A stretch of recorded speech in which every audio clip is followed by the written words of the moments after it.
이야기입니다. 4장과 5장에서 계속되었는데 우리가 살펴본 것처럼 사사 드보라 이야기는 사사 이외에도 바락 장군의 이야기이기도 합니다. 또한 적장인 시스라의 이야기도 하고 무엇보다 야엘 주부의 이야기이기도 합니다. 한 여인, 그 한 여인이 사사 이야기에서 이렇도록 중요한 이야기를 차지한 것들을 생각해 보면서 과연 하나님을 믿는다는 것이 무엇인지, 하나님을 믿고 기다리며 기도하는 것이 무엇인지 좀 살펴보려고 합니다. 이 이야기의 복선이 1장에서부터 깔려 있었습니다. 1장 16절에 보면 유다 지파의 정령기를 하면서 유다가 들어가서 이 남쪽 유다 지방을 점령하였다 이 얘기를 합니다. 거기서 이제 온니엘이 점령한 이야기도 조금 언급이 되려고 하는 것이죠. 기럇세벨을 점령한 온니엘의 이야기 나오면서 거기에 뜬금없이 끼어드는 장면이 있었어요. 16절이었습니다. 모세의 장인 이야기가 나와요. 모세의 장인 겐 사람이다. 처가 쪽은 원래 미디안 사람인데 미디안 지파 사람이고 외국인이지만 모세를 통해서 이스라엘 백성이 되었습니다. 그래서 이스라엘처럼 취급을 했기 때문에 이스라엘이 땅을 점령했을 때 그 사람들에게도 땅을 주어서 살게 했습니다. 근데 그 사람이 어디 살았느냐? 이 자손이 유다 자손과 함께 종려나무 성읍에서 올라가서 여리고성을 통해 가지고 아란 남방 유다 황무지에 이르렀는데 그래서 그곳에서 그 백성 중에 거했다. 유다는 지금 있는 예루살렘 지역, 베들레헴 지역을 하나님께서 받았습니다. 그래서 거기를 받아서 맡아서 담당을 해서 이스라엘이 가나안 땅을 점령하고 그 밭을 일구고 행복하게 살아서 젖과 꿀이 흐르는 땅이 되게 하는 그런 임무를 맡았습니다. 그것이 유다의 땅이었습니다. 그리고 그 한가운데 어느 쪽 주변에 겐 사람의 땅이 있었습니다. 겐 사람들은 바로 그것을 하나님으로부터 받았습니다. 겐 사람이 바로 모세의 장인, 이드로, 모세의 그 처가 쪽 미디안 사람들입니다. 그래서 이스라엘과 동등하게 땅을 받아서 살고 있었다는 얘기가 1장에 끼어들어 있었던 것입니다. 이것이 왜 중요한지를 1장에서는 몰라요. 하지만 4장, 5장에 와 보니까 이것이 복선이었음을 알게 됩니다. 복선은 또 있었습니다. 4장 11절이었습니다. 모세의 장인 호밥 자손 이야기가 또 한 절이 뜬금없이 끼어들었던 것입니다. 그런데 이제 모세의 장인 호밥 자손 중에서 겐 사람 중에서도 누구를 말합니까? 헤벨이라는 사람이 등장을 합니다. 그 헤벨이라는 사람은 4장 11절 보니까 자기 족속을 떠나 가데스에 가까운 사하나님 상수리 나무 곁에 이르러 장막을 쳤더라. 이래 돼 있죠.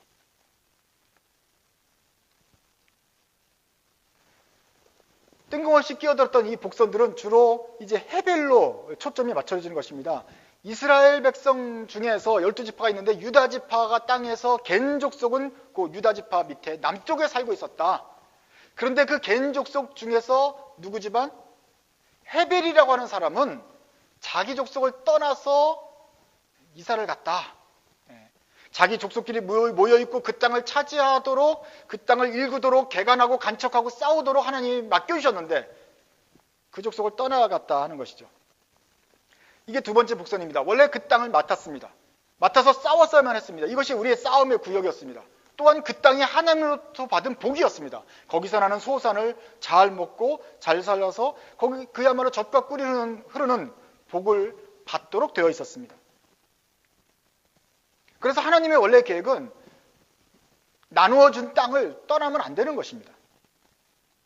각자 맡은 땅이 있을 텐데 좀 척박한 땅도 있고 기름진 땅도 있겠지만 어쨌거나 맡겨주신 땅은 그냥 믿고 거기 있는 것입니다. 그러면 거기서 하나님이 척박한 땅도 젖과 꿀이 흐르도록 맡겨주셔서 가나안 축복의 땅으로 바꿔주실 것입니다. 주님께서 기대하셨던 것은 너희들의 믿음으로 그 땅을 점령하고 그 땅을 또 믿음으로 받아들여서 그 땅을 하나님의 주시는 복으로 받아들여라 하는 것이었습니다. 그러니까 이사하는 것은 안 되는 것입니다. 여기가 하나님이 주신 땅이겠거니 나의 부르심이겠거니 하고서 그냥 버티면서 살아야 되는 것이 이스라엘의 믿음이었습니다. 그런 면에서 하나님께서 한 번 주신 땅을 버리고 다른 곳으로 이사를 간다. 그것은 하나님에 대한 배반입니다. 불신앙입니다. 여기서 도무지 먹고 살 수 있을 것 같지 않다라는 포기이자 하나님에 대한 불신뢰를 나타내는 것입니다. 물론 이사 가는 것은 해야 되죠. 전학도 갈 수 있습니다. 그리고 졸업한 다음에 직장을 구하러 타주로 갈 수도 있습니다. 그리고 전근도 갈 수 있고 직장도 옮길 수가 있습니다. 그래서 그런 것이 다 잘못됐다는 것이 아니죠. 그러나 한번 하나님께서 부르셔서 우리가 그곳에 살게 되었다고 한다면, 그곳에서 내가 부르심을 입어서 하나님의 응답을 기다리라고 주님께서 명령하셔서 왔다고 한다면, 거기서는 다른 명령이 있을 때까지는 말씀을 믿고 기다리는 것이 믿음의 삶입니다. 하나님께서 다른 부르심을 불러서 다른 곳으로 보내실 때까지는 그곳에서 있습니다. 거기서 인내하면서 밭을 갈고 토지를 일구면서 살아야 됩니다. 그러면 그곳에서 하나님이 약속하신 복을 주십니다.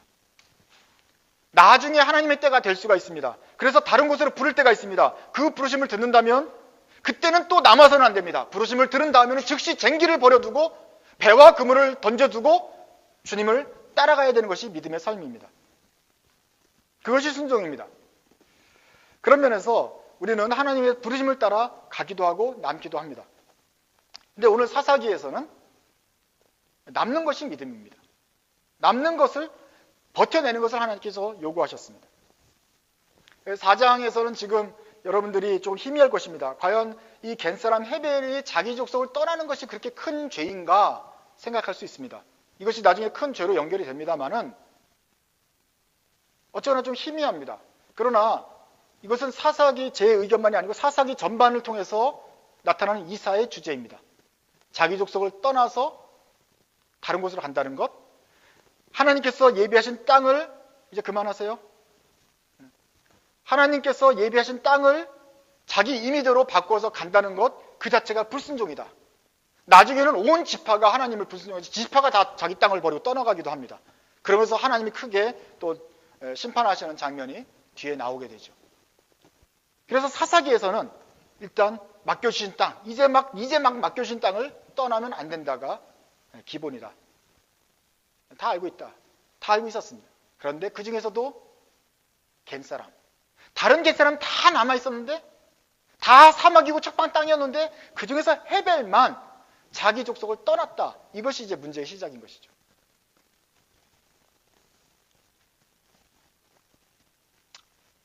헤벨이 그러고서 어디로 갔냐가 또 중요한 거 아닙니까? 어디로 갔습니까? 게데스에 가까운 사울 아니면 상수리 나무 곁에 이르러 장막을 쳤더라. 그걸 이스라엘가 이제 게데스로 갔습니다. 자, 이스라엘이 오이처럼 이렇게 길게 생겼는데 유다는 맨 밑에 지방을 맡은 것입니다. 여기를 맡았는데 여기가 비가 안 오고 사막이고 척박하다 이거죠. 뭐 우물 하나 있는데 그거 좀 모자라다 이거죠. 그래서 풍요로운 땅을 찾아서 갔는데 실제로 좀 더 풍요롭고 시원한 땅이 이스라엘의 시애틀이라고 말하는 곳이 바로 북쪽입니다. 납달리가 지어가는 지역, 곧 갈릴리 북쪽의 그 높은 고원지대, 좀 나무도 좀 그럴듯하게 생긴 곳, 푸르는 곳, 거기가 게데스 지방입니다. 근데 게데스는 어디냐? 여러분이 좀 들어본 하솔과 바로 인접해 있는 도시입니다. 하솔이 어디냐면은 가나안 왕 야빈, 이스라엘이 지금 20년 동안 핍박하고 있는 야빈이 본거지가 바로 하솔입니다. 지금도 그쪽은 좀 높은 곳이어서 지대가 훤히 내려다보는 곳으로서 다 그냥 장악을 할 수 있는 군사적 요충지입니다. 그 하솔에다가 야빈이 본거지를 두고 이스라엘의 북쪽을 다 다스리고 있는데 바로 그 하솔 옆 동네에 게데스로 갔다 하는 것이죠. 누가? 헤벨이. 어디서부터? 저 밑에서부터 저 끝까지 아예 동네를 옮겨가지고 와서 그것도 왔다고 하는 것입니다. 겐사람 헤벨이 자기 족속을 떠나 게데스로 갔다. 이 말에는 좀 의미가 있습니다. 자기 족속을 떠났다. 이스라엘과 그 당시 무렵에는 각 족속마다, 각 민족마다 신이 있었어요. 그래서 자기 족속을 떠나갔다는 말은 다른 말로 하면 자기 내가 믿는 하나님도 떠나서 갔다는 말도 연결이 됩니다. 가나안 왕 야빈 옆에 붙었다 하는 것은 야빈하고 같이 놀겠다, 그 사람하고 친하게 지내겠다, 그 사람이 믿는 신에 가서 같이 제사도 지내고 그 사람 풍속대로 따르겠다, 하나님을 떠났다라는 말과도 연결이 되는 것입니다. 그 뒤에 가면 이제 헤벨의 악행이 얼마나 되는지 우리가 좀 볼 수 있습니다. 그러니까 자기 동네에서 그저 농사나 짓고 살기 싫다, 저 위에 가서 출세해 보겠다고 갔는데 기껏 간 것이 그 점령군 헤벨 야빈 밑에 가지고 부역한 것입니다. 친일파 노릇을 한 것입니다. 백성들을 압제하는데 거기 가서 도움을 주면서 자기가 혼자 잘 먹고 잘 살겠다고 민족의 반역자 일을 하는 것입니다. 문제는 이 남편 옆에 있는 부인이죠. 남편의 이름이 뭐라고요? 헤벨. 어떻게 외우죠? 헤벌레죠. 그래서 이 헤벌레한 헤벨이 하나님의 뜻을 분별하지 못하고 남쪽에서부터 그냥 쭉 이사를 가는 거예요. 가는데 이 결혼한 아내 야엘이, 나의 야엘은 뒤에 보면 분명히 하나님의 여인이었습니다. 믿음이 있었습니다. 그리고 이사를 가면 안 된다는 것도 알고 있었을 것입니다. 그런데 따라갔을 것입니다. 따라가면서 무슨 생각을 했을까요? 무슨 말을 했을까요? 어떻게 대들었을까요? 얼마나 남편을 만류했을까요? 여러분들이 이민 올 때는 주로 여성분들이 결정을 딱 찍어야 그 다음에 뭐가 움직였을 것입니다. 그러나 옛날에는 여자들의 발언권이 없었지요. 남자가 가자 그러면 그냥 따라가는 거죠. 거기다가 뭐 안 됩니다, 내 말을 들어보세요, 뭐 이런 말을 할 수가 없어요. 이거는 하나님의 뜻이 아니래요. 아니, 한 번, 두 번 말할 수 있지만 그 다음에는 입 다물고 있어야 되는 거 아니겠습니까? 남편이 헤벨이 가자는데 막을 수도 없고 막을 방법도 없어요. 그냥 따라가는 수밖에는 없어요. 이래서는 안 되는데, 이러면 안 되는데 하고서 북쪽으로 가는 거예요. 야엘의 마음이 속상해서 터졌을 거예요. 그렇지만 방법이 없어요. 가가지고 하는 것도 과간입니다. 이 헤벨이라는 헤벨이 기껏 한다는 게 뭐냐면은 무슨 뭐 사업을 하는 것도 아니고, 가나안한 야빈에게 붙어가지고 거기서 무슨 쿵닥쿵닥 하는 거예요. 민족을 배반하는 일을 하는 거예요. 20년 동안이나 가나안 야빈이 통치하고 있으니까 이거 오래 갈 거라 생각하면서 거기에 딱 붙어 있는 거예요. 돈은 잘 벌어다 주겠지요. 어떻게 해서든지. 그게 다 이스라엘에서 뺏은 돈인데, 야엘의 몸은 편하겠지만 이것은 나쁜 길인 것입니다. 자기 민족을 파는 것이고 자기 하나님을 배반하는 것이라는 걸 알고 있으면서 그 돈을 쓰면서 하여간 오아시스 옆에서 예쁜 집을 짓고 거기서 사는 거예요. 마음이 편하질 않아요. 이러다가 혼나는데 하는데 남편이 듣지를 않아요.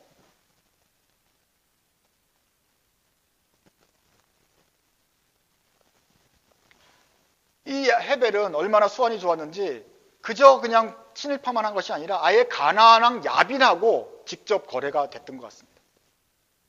가나안 야빈은 물론 그 밑에 있는 장군 시스라하고도 벌써 안면이 터가지고 집으로 초대하고 난리가 아니었어요. 그냥 반역자 중에서 높아요. 어떻게 하냐면 나중에 시스라가 도망을 가는데 이 무기 또 이스라엘 편에서 전쟁에서 패하고서 몇 시간 동안 걸어서 도망을 갔을 거 아닙니까? 도망 가다가 발견한 곳이 바로 야엘의 집이었습니다. 헤벨의 집이었던 거예요. 조금만 더 가면 그 본거지예요. 그런데 거기까지 갈 힘이 없으니까 여기서 쉬어가고 있는데 하필 그 동네에 다른 가나안 이스라엘 집이 아니라 우리가 전에 와봤던, 우리와 악내가 있었던 우리 편인 헤벨의 집이 있었던 거예요. 그래서 시스라가 그 집에 들어가는 것입니다. 한두 번 와본 게 아니에요. 딱 보니까 이거 헤벨의 집이에요. 여기서 술 마시고 놀았던 곳이에요. 민족의 그 두 반역자를 연합을 통해서 의기를 투합했던 그곳이에요. 그래서 거기 문을 두드리는 것입니다. 야빈도 왔었을 것이고 시스라도 왔었고 그 군대가 와서 진을 치면서 이 협조를 잘하던 헤벨과 함께 쿵딱쿵딱 맞아서 풍악을 울리면서 한참 동안 즐겼던 곳이 바로 야엘의 집이었다. 여러분이 야엘이라고 생각해 보세요. 남편은 그런 친일파의 길을 가고 있어요. 집은 커요. 뭐 돈은 잘 벌어다 줘요. 하지만 나쁜 짓이에요. 그런데 거기에 나쁜 짓의 괴수인 야빈과 시스라가 와서 풍악을 울리면서 놀고 있어요. 근데 나는 뭐 해야 되냐면 주안상을 내와야 돼요. 저녁밥을 해가야 돼요. 그 나쁜 놈들에게 저녁밥을 해가야 되는 이 여인의 운명. 근데 어떻게 할 수도 없어요. 밥을 안 했다고 데모를 합니까? 아니면 가서 술상을 엎어서 저 야비랑 민족의 나쁜 놈 이러면서 합니까? 병사들이 다 지키고 있는데 여자 혼자서 할 수 있는 길이 무엇이었겠어요? 어떻게 할 수도 없는 그것에서. 그런데 나는 믿음이 있는데, 그런데 하나님이 나에게 기회는 주지 않고 응답을 하지 않고 계속 기다리고만 있는데 점점 더 상황은 악해져 가는데, 술을 내와라, 밥을 내와라, 이 사람들에게 고기를 구워라, 그러면 내가 어떻게 하겠냐 말이에요. 나는 소심하고 오래 살아야 된다는 생각이 있기 때문에 대놓고 복수는 못하고 이렇게 술에다가 침을 뱉을 거예요. 이렇게. 에이, 나쁜 놈들. 밥을 하는데 될 수 있는 대로 맛없게 할 거예요. 읍소, 소금이 많이 들어갔네. 미안합니다. 이거나 짜게 먹어라. 그래서 다시는 오지 마라. 이 짠 거 먹고. 우리는 얼마나 음식 못하는지 너 경험해보고 다시는 오지 마라. 그게 내가 생각하면 전부예요. 그거 외에 뭐 할 게 있을까요? 술을 될 수 있는 대로 물을 타가지고 나쁜 걸 술을 내든지 뭐 어떻게, 그거밖에 없어요. 야엘이 할 수 있는 길이 없다는 거예요. 남편도 잘못돼 가고 그 나쁜 놈들이 진을 치고 있는데도 여자 라헬은 할 수 있는 것이 없어요. 그렇게 해서 10수년이 지나갑니다.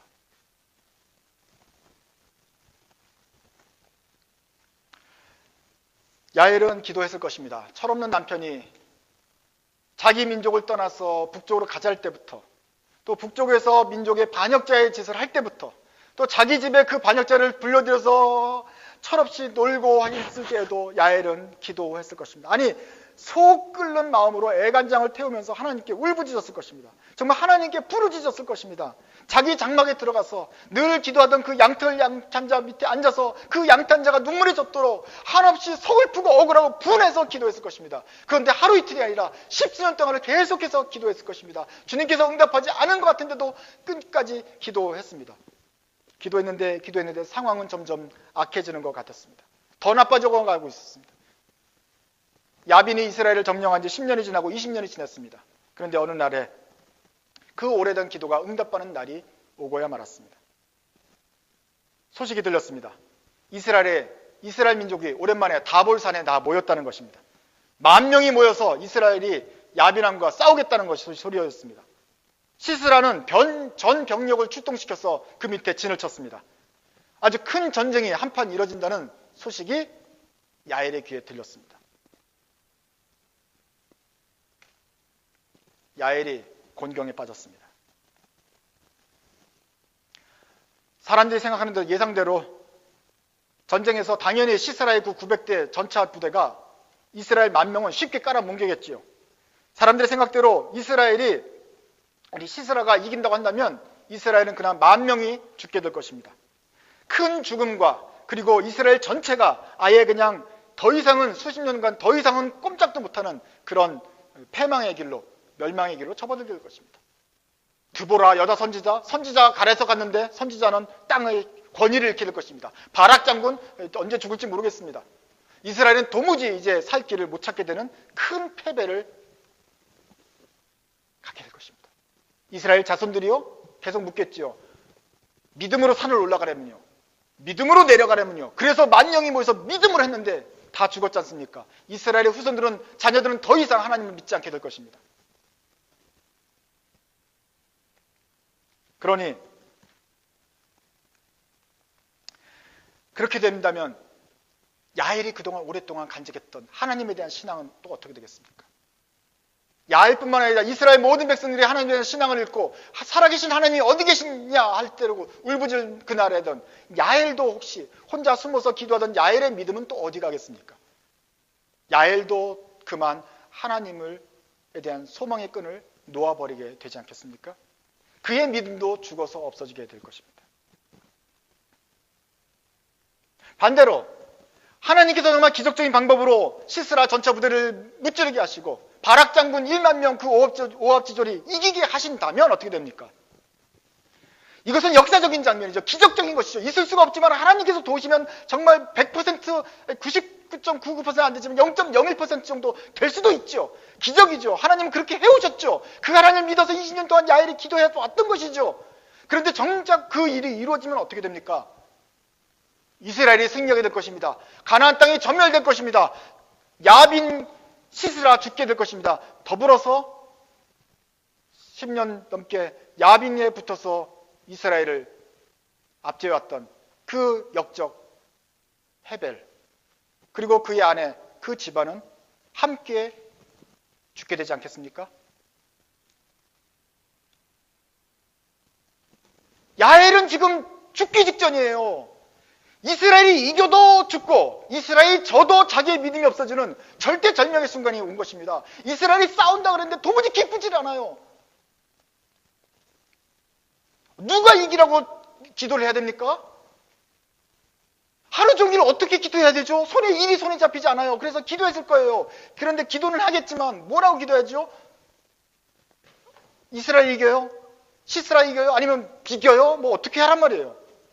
이렇게도 지고 이렇게도 죽고 저렇게도 죽어요. 지금까지 야엘은 오랫동안 기도했습니다. 10년, 20년 하나님께서 언젠가 주님의 때에 응답하실 것을 믿고 기도해 왔는데 이제는 진퇴양난이에요. 더 이상 어떻게 해볼 길이 없어요. 그래서 기도했을 거예요. 무릎 꿇고 눈물만 흘렸을 거예요.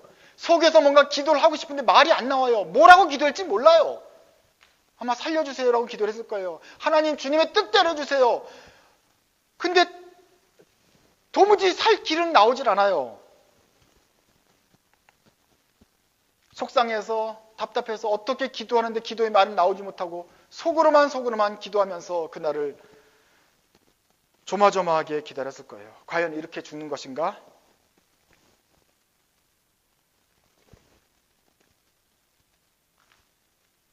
만약에 가나안 왕이 시스라가 지고 이스라엘이 이겼을 때, 이스라엘 사람들이 반역자를 처벌해 왔을 때 야엘이 나가서 여러분 사실은 저는 여러분 편이었어요. 지금까지 수십 년 동안 기도해 왔거든요. 하나님이 제 증인이에요. 라고 말할 수 있을까요? 여러분 마음으로 품고 기도했던 기도는 증명할 방법이 없어요. 그건 하나님만 아시는 거니까 야엘은 죽게 돼요. 이렇게도 죽고 저렇게도 죽습니다. 야엘이 빠져나갈 구멍이 없습니다. 그렇기 때문에 이번에도 야엘이 할 수 있는 것은 기도밖에 없습니다. 그날 전쟁의 날에 산에 올라간 드보라와 바락이 간절히 기도했습니다. 드보라는 나의 믿음을, 나의 예언을 받아서 산에 올라간 이 장정들이 죽지 않게 해주십시오 라고 기도했을 것이고, 바락은 내가 지시함으로 따라서 이 사람들이 다 죽을 수 있는데 하나님 이 역사하시옵소서라고 간절히 기도했을 것입니다. 또 실제로 10,000명의 장정들이 하나같이 목숨을 걸고 기도했을 것입니다. 주님, 우리 하나님 아버지 바다를 가르쳤던 그 주님 이번에 꼭 나타나셔야 됩니다. 아니면 저 죽습니다. 목숨을 걸고 기도했을 것입니다. 또한 그 아들을 보낸 10,000명 아들을 보낸 그 어머니들이 집에서 어머니와 아내가 간절히 기도했습니다. 남편이 살아 돌아오게 되기를. 그러니까 이스라엘 전체가 다 기도했던 것입니다. 그런데 그날 가장 간절히 기도했던 사람은 누구일까요? 가장 애타게 기도했던 사람 중에 한 명이 바로 반역자 아내 야엘인 것입니다. 10년 넘게 기도해왔지만 응답받지 못했습니다. 기다렸습니다. 기다리고 또 기다렸습니다. 그래도 하나님의 때가 오지 않았습니다. 그러다가 오늘이 바로 마지막 순간입니다. 이 마지막 고비라는 것을 야엘도 알았을 것입니다. 애끓는 마음으로 속으로 토라면서 장막에서 숨어서 기도했을 것입니다. 누가 이기게 해달라고 기도할 수도 없고 그저 주님의 이름만 불렀을 것입니다. 하나님의 뜻대로 해달라고만 기도했을 것입니다. 그저 부르짖는 자를 구원해달라고 먹먹하게 기도했을 것입니다. 그렇게 하루가 지났습니다. 늦은 오후가 되었습니다. 해가 질 무렵에 누가 장막을 찾아왔다고 하녀가 전가를 전해줍니다. 나가보니 전에 봤던 시스라 장군이었습니다.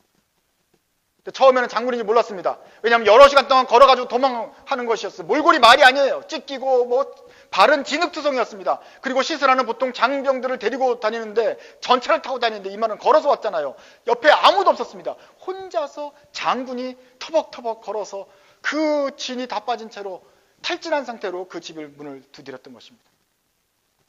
조금만 더 가면 하솔랑 야빈이 진친 그 하솔인데 거기까지 갈 힘도 없어요. 그리고 지금 전쟁터에서 급히 도망쳐와서 처음으로 좀 쉬어가고 싶었던 것이에요. 시스라는 그날 정신이 하나도 없었습니다.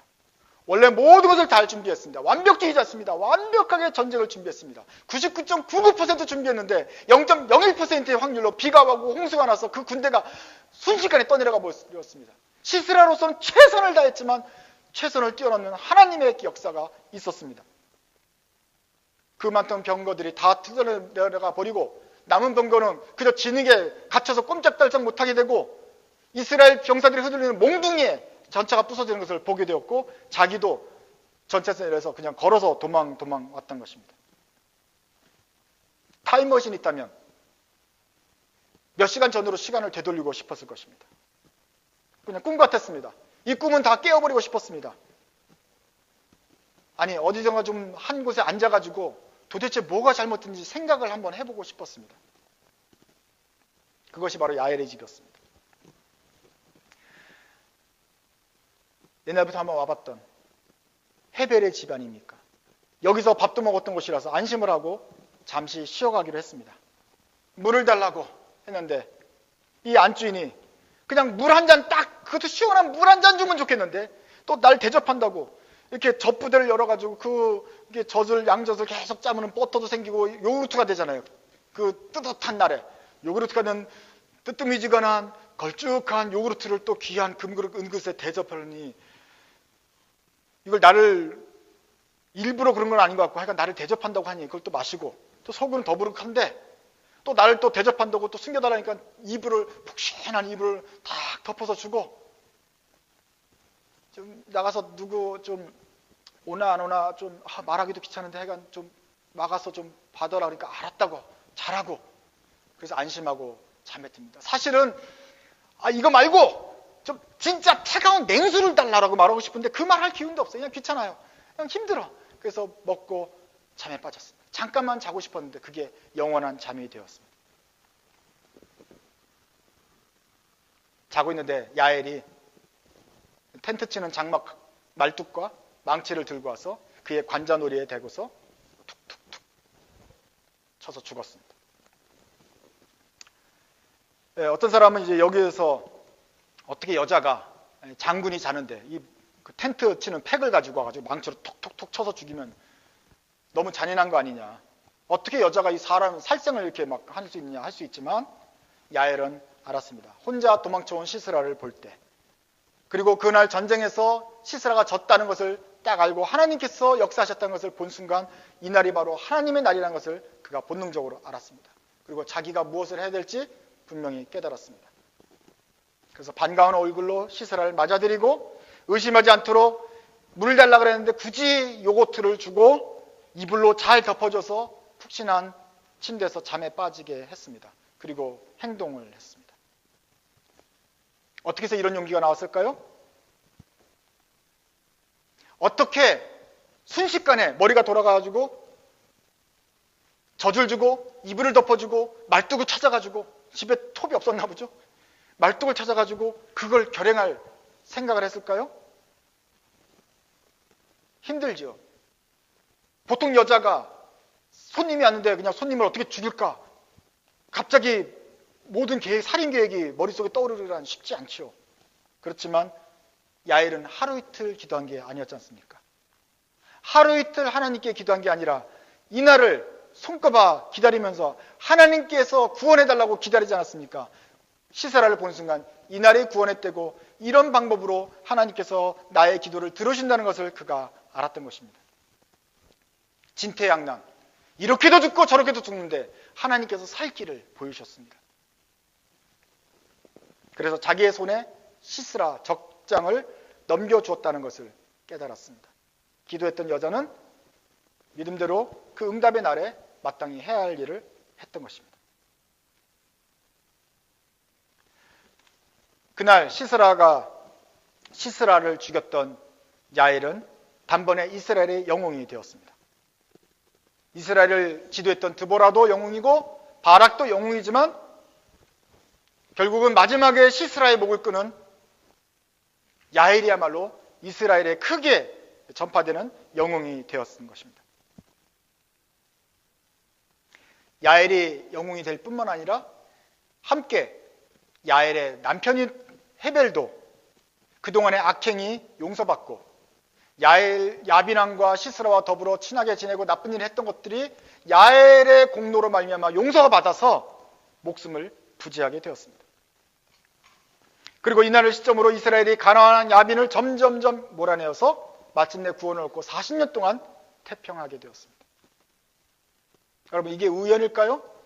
우연히 시스라가 비를 맞아서 지게 되고, 우연히 그 시스라가 혼자서 도망하여서, 그것도 혼자 도망했기 때문에 야엘이 죽일 수가 있었는데 혼자 도망하여서 야엘의 집에 이르고, 하필이면 도망가는데 하필이면 그 칼날을 갈고 있던 기도하던 여인 야인의 집에 들어갔고, 그렇게 해서 거기서 죽음을 당하고 야엘은 영웅이 되고 헤벨은 살아남고, 이것이 과연 우연일까요? 4장을 보십시오. 4장 9절에 이미 이 전쟁이 시작되기 전부터 말했습니다. 바락이 드보라 같이 갑시다 말하자 드보라가 말합니다. 나도 가겠다. 그러나 한 가지 알아라. 내가 이번에 가는 길에선 너가 영광을 얻지 못할 것이다. 이는 여호와께서 시스라를 여인의 손에 파실 것이다 라고 9절에 이미 말씀해 놓으셨습니다. 그러니까 하나님께서는 야엘의 기도를 듣고 계셨습니다. 이스라엘의 기도를 듣고 계셨습니다. 이스라엘 기도를 들으셔서 사사를 내시고 바락 장군을 내셔서 다볼산에서 싸우게 하셨을 뿐만 아니라, 이들이 믿음을 가지고 산에 오르고 내리고 하면서 이스라엘이 이기게 하셨을 뿐만 아니라, 저 구름을 일으키셔서 비를 내리셔서 이스라엘을 기적적으로 승리하게 하셨을 뿐만 아니라, 그 전부터 계속되던 야엘의 기도를 듣고 계셨습니다. 그래서 이 전쟁 때 야엘의 집에 들어가서 시스라가 죽임을 당하도록 전지전능하신 하나님께서 계획을 해놓으셨습니다. 하나님께서는 이스라엘의 기도만 들으신 것이 아니라 야엘의 기도도 들으셨습니다. 그래서 이스라엘의 기도도 듣고 야엘의 기도도 들어서 이스라엘도 살고 야엘도 살고 헤벨도 살 수 있도록, 야엘의 기도도 응답할 수 있도록 신기하고 절묘한 방법으로 이스라엘을 구원하시러 작정하신 것입니다. 그래서 이날 이스라엘 백성이 구원을 얻고, 또 한 여인 숨어서 기도하면서 울분과 분노로, 그렇지만 어쩔 수 없는 그 상황에서 수십 년 동안 기도했던 야엘의 기도도 응답받아서 헤벨과 야엘이 목숨을 부지하게 되었던 것입니다. 이렇게 하실 줄은 야엘도 몰랐어요. 이스라엘도 몰랐어요. 오로지 하나님만이 양쪽의 기도, 모든 사람의 기도를 다 들으셔서 가장 합당한 방법으로, 모든 것이 합력하여 선을 이루게 되는 방법으로, 모든 사람의 기도가 동시에 합족하게 응답되는 방법으로, 기기묘한 방법으로 응답해 주셔서 기도했던 모든 사람들을 웃게 하십니다. 하나님을 예배한다는 것은, 크리스천이 된다는 것은, 기도한다는 것은 그저 멀리 있는 신에게 말하는 것이 아니고, 아니면 자기 자신에게 말하는 것이 아닙니다. 명상이나 요가가 아니고 살아계셔서 응답하시고 들으시고 말씀하시는 하나님께 기도하는 것입니다. 들으시는 귀가 있기 때문에 하나님이 기억을 하십니다. 그리고 지금 해결해 주시면 저 사람의 기도는 응답되지 않을 수 있기 때문에 저 사람의 기도와 나의 기도와 그 사람의 기도가 모든 것이 합력하여 선을 이루고 가장 좋은 방법으로 이루어지도록, 가장 선한 방법으로 이루어지도록 하나님이 때를 보시고 그 합당한 때에 움직이십니다. 그렇기 때문에 때는, 우리 생각보다 하나님의 때는 조금 늦게 올 수도 있어요. 그 모든 것이 무르익어서 완벽한 시간이 되려면, 정점이 되려면, 하나님 보시기에 가장 좋은 시간이 되려면, 모든 사람에게 그 완벽한 순간이 되려면 우리의 기도는 조금 더 지체될 수도 있습니다. 야엘이 10수년 동안 기도했던 것처럼, 그 수모를 견디면서 참아냈던 것처럼 우리도 그 고난의 시간이 있을 수 있어요. 그러나 하나님은 잊지 않으십니다. 그리고 반드시 주님의 방법으로 역사하시는 거 아닙니까? 그렇기 때문에 우리 크리스찬은 기도할 때 항상 기도하고 낙심하지 말고 계속 기도해야 됩니다. 우리 예수님께서 이렇게 말씀하셨습니다. 누가복음 18장 1절입니다. 기도할 때 항상 기도하고 낙망하지 말아야 한다. 기도를 할 때 계속해서 기도하고 기브업하지 말아야 된다. 예를 듭니다. 어떤 사람이 불의한 재판관인데 이 과부가 계속해서 억울한 일을 하소연하는데 이 불의한 재판관이 들어주질 않아요. 그렇지만 이 과부는 끊임없이 기도를 합니다. 밤에도 가서 제발 들어달라고 그러고 판결해달라고, 낮에도 가서 판결해달라고 계속 그러니까 이 재판관이 나중에 위협을 느껴요. 내가 이거 안 들어주면 얘가 나를 공격하겠구나. 힘들게 하겠구나. 에휴, 귀찮아서라도 들어주자 하면서 판결을 내줍니다. 그래서 끝까지 낭망하지 말고 기도하고 문을 두드렸던 그 과부의 기도를 들어주셨다는 비유를 주님 말씀하시면서 7절에 말씀하세요. 하나님에 대한 하나님의 이야기입니다. 7절 같이 있습니다. 하물며 하나님께서 그 밤낮 부르짖는 택하신 자들의 원한을 풀어주지 아니하시겠느냐. 속히 그 원한을 풀어주시리라.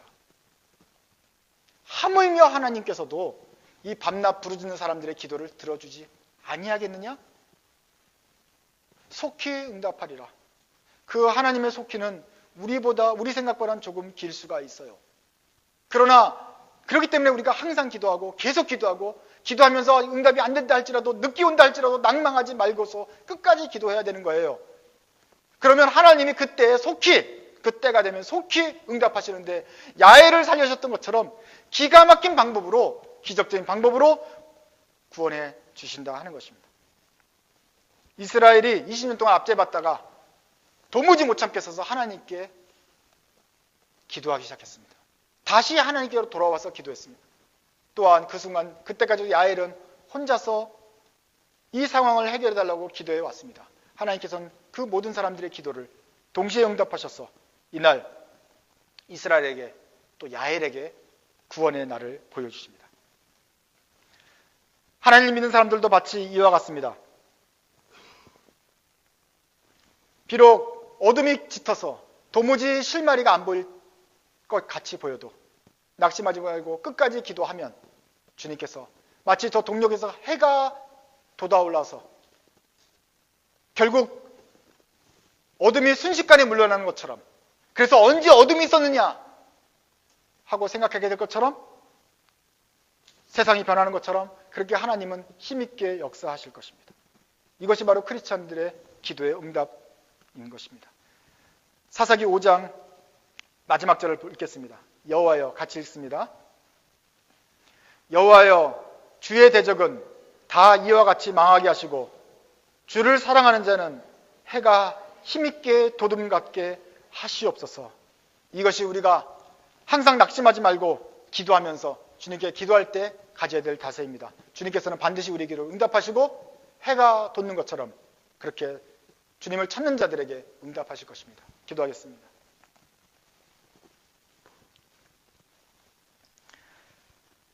하나님 아버지, 이 시간 고개 숙인 자들이 그동안 울면서 애타는 마음으로 기도해왔던 것을 다시 한번 기억해 주옵소서. 주님, 저희가 주님 앞에 간절히 기도하면서 때로는 낭망하기도 했고 때로는 불평하기도 했고 주님 앞에 기도를 쉬는 죄도 범했고 이것이 될까 의심도 했지만, 그러나 우리 속에 깊은 곳에서는 끝까지 주님께서 구원하실 것을 믿고 바라는 마음이 있었습니다. 주님께서 사람이 생각할 수 없는 방법으로 해결해 주실 것이라는 작은 믿음이 있었습니다. 작은 믿음이 있다면 산이라도 옮길 수 있다고 말씀하신 주님, 이 작은 믿음을 보시고 응답하여 주시기를 기도합니다. 주님, 우리가 계속해서 기도하는 제목이 있습니다. 주님, 살아계신 하나님, 우리의 기도를 들으시고 주님의 방법대로 주님의 때에 응답하여 주옵소서. 그래서 하나님의 뜻이 이 땅에 이루게 하시고 저희는 그때까지 기도하기를 쉬지 말고 낙심하지 아니하도록 우리 마음을 붙들어 주옵소서. 야엘이 끝내 주님의 응답을 받은 것처럼 저희도 끝까지 인내하게 하시고 기도를 포기하지 않게 하시고 주님의 가르친 대로 부르짖는 기도 항상 드리며 낭망하지 않도록 도와주옵소서. 그래서 주님께서 구원하시는 그날에 우리 모두가 함께 주님을 찬송하고 주님을 높이 올릴 수 있도록 우리의 삶의 간증이 되어 주옵소서. 예수님의 이름으로 기도드립니다. 아멘.